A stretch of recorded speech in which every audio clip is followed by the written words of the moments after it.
Hello everyone, আসসালামু আলাইকুম। সবাই কেমন আছেন? আশা করি সবাই ভালো আছেন। আমিও ভালো আছি। সবাইকে প্রিয়া কিচেনে স্বাগতম। তো আজকে আমি আপনাদের জন্য নিয়ে এসেছি অনেক কম সময়ে কম খরচে কিভাবে ঘরোয়া উপায়ে গরু মাংস রান্না করা যায় বিয়েবাড়ি স্টাইলে। তো দেখুন, আমাদের সকলের রান্নাঘরে কিন্তু এই মশলাগুলো থেকে থাকে। তো আমি আজকে ওই মশলাগুলো দিয়ে কম খরচে কম সময়ে গরু মাংস রান্না করে দেখাবো। তো আমি এখানে নিয়েছি 700 গ্রামের মতো গরু মাংস। তো আমি এর সাথে এখন সবগুলো মশলা অ্যাড করে দিব। আমি এখানে নিয়েছি 1 চা চামচ আদা বাটা, 1 চা চামচ রসুন বাটা আর 1 চা চামচ জিরা বাটা। তো আমি এখন আমার এই বাটা মশলাগুলো দেওয়া কমপ্লিট। এখন আমি গুঁড়া মশলাগুলো অ্যাড করব। আমি এখানে দিয়ে দিচ্ছি 1 চা চামচ লবণ, 1 চা চামচ হলুদের গুঁড়া আর 1 চা চামচ মরিচের গুঁড়া আর সাথে 1 চা চামচ জিরের গুঁড়া। তো এখন আমি সব মশলাগুলো ভালো করে হাত দিয়ে ম্যারিনেট করে নেব। দেখেন আপনারা এখানে কিন্তু একটা জিনিস খেয়াল রাখবেন যে গরু মাংসটা একটু সময় নিয়ে ম্যারিনেট করে নেবেন, একটু সময় নিয়ে মাখিয়ে নেবেন। দেখুন যাতে মাংসের ভিতরে মশলাটা ঢোকে। না হলে কিন্তু আপনারা যদি এমনিতে হাত দিয়ে নাড়াচাড়া দিয়ে রেখে দেন তাহলে তো আর মাংসের ভিতরে মশলা ঢুকবে না, মাংসের স্বাদও আসবে না।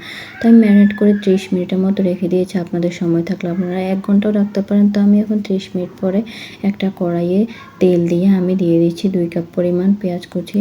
পেঁয়াজটা ভালো করে নাড়াচাড়া করে আমি এর সাথে দিয়ে দেব একটা দারচিনি আর 2টা তেজপাতা। তো আমি দারচিনি তেজপাতা পেঁয়াজটা ভালো করে নাড়াচাড়া করে এটা 2 থেকে 3 মিনিট ভাজা করে নেব। দেখুন যখন একটু বেগুনি কালার বাদামি রঙের হয়ে আসছে তখন আমি এর সাথে অ্যাড করে দেব ম্যারিনেট করা গরু মাংসগুলো। তো আমি এখন গরু মাংস আর পেঁয়াজের সাথে ভালো করে এটা মিক্সড করে নেব। দেখুন এটা আলতো হাতে আস্তে আস্তে করবেন। তাই আমি এখানে দেখুন আমি আস্তে আস্তে কিন্তু এই মশলাটার সাথে গরু মাংস মিশিয়ে নিচ্ছি।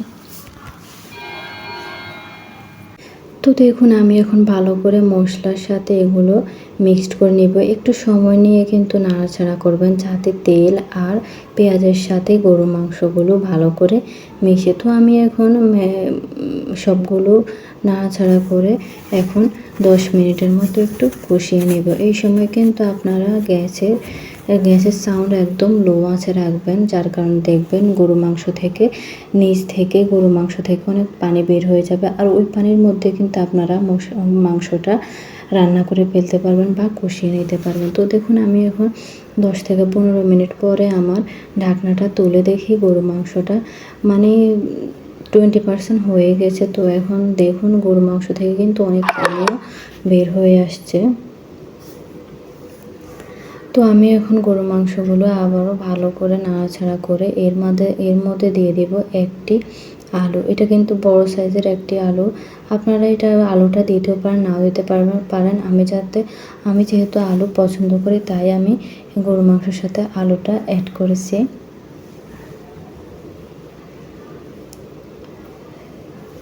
তো আমি এখন গরু মাংস আর আলুটা কিছুক্ষণ ঢাকনা দিয়ে ঢেকে দেব আর একদম লো আঁচে। দেখুন গরু মাংস আর আলুটা অনেকগুলো পানি বের হয়ে গেছে আর আমি সাথে 1 কাপ পরিমাণ পানি অ্যাড করে দিয়েছি। তো আমি এখন গরু মাংস আর আলুটা প্রায় 50% হয়ে গেছে দুইটা। তো আমি এখন ভালো করে নাড়াচাড়া করে নেব। তো আমি এখন ভালো করে নাড়াচাড়া করে আবার ঢাকনা দিয়ে রেখে দেব। দেখুন আমার গরু মাংসটা প্রায় 80% হয়ে এসেছে। তো এখন আমি এটা ভালো করে নাড়াচাড়া করে আরও 10 মিনিটের মতো এটা এখন আমি লো হিটে রেখে রান্না করে তারপরে তুলে নেব। আমার গরু মাংসটা কিন্তু হয়ে গেছে। এখন শুধু আমি পানিটা একটু কমিয়ে নেব। এটা আমি শুকনো করবো একেবারে। দেখুন আমি গরু মাংসটা নামিয়ে নিয়েছি। কত সুন্দর কালার এসেছে। আমি কিন্তু এখানে ঝোল রাখি নাই, পুরো শুকনো করেছি গরু মাংসটা। আপনারাও এইরকমই করবেন, তাহলে গরু মাংসের স্বাদটা কিন্তু বেড়ে যাবে অনেক গুণ। তো সবাই আমার ভিডিওটা শেষ পর্যন্ত দেখার জন্য অনেক ধন্যবাদ। যারা আমার চ্যানেলে নতুন তারা প্লিজ সাবস্ক্রাইব করে দেবেন। বাই।